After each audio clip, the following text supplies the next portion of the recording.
Bonjour, je m'appelle Dr Catherine Bérubé et aujourd'hui on fait le dernier vidéo dans la série sur le diabète de type 2 en parlant des différents traitements. Donc on a parlé dans les facteurs de risque de l'alimentation et de l'exercice physique. Ce sont aussi des choses qui font partie de la prise en charge du diabète et du traitement pour tout le monde. Et c'est aussi des bons conseils pour les gens qui voudraient prévenir l'apparition de diabète. Donc, du côté de l'alimentation, les détails varient souvent selon le type d'alimentation que vous avez déjà. Donc, on n'entrera pas dans des recommandations personnalisées aujourd'hui. C'est quelque chose que vous pourrez discuter davantage avec votre équipe de professionnels de la santé.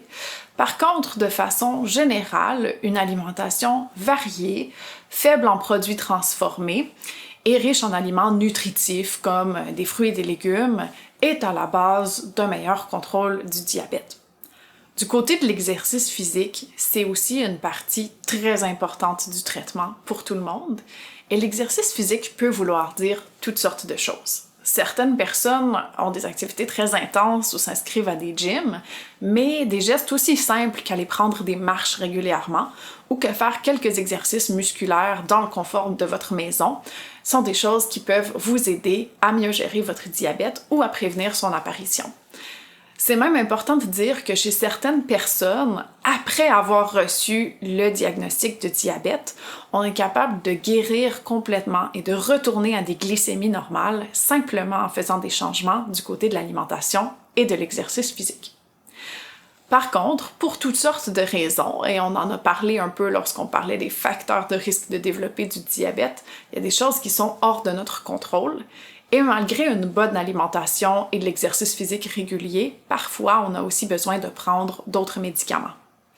J'aimerais mettre l'emphase ici sur le fait qu'on pense souvent aux injections d'insuline et qu'à l'heure actuelle, c'est un des derniers traitements qu'on doit donner aux personnes atteintes de diabète de type 2 parce qu'il y a beaucoup d'autres options disponibles. Il y a une quantité impressionnante de médicaments en pilules qui peuvent être appropriés pour vous. Et il y a aussi certains médicaments en injection, pas tous de l'insuline, qui peuvent vous aider à obtenir un très bon contrôle de votre diabète. Le choix va être personnalisé selon vos particularités et c'est quelque chose qui pourra être discuté encore une fois avec votre équipe de professionnels de la santé.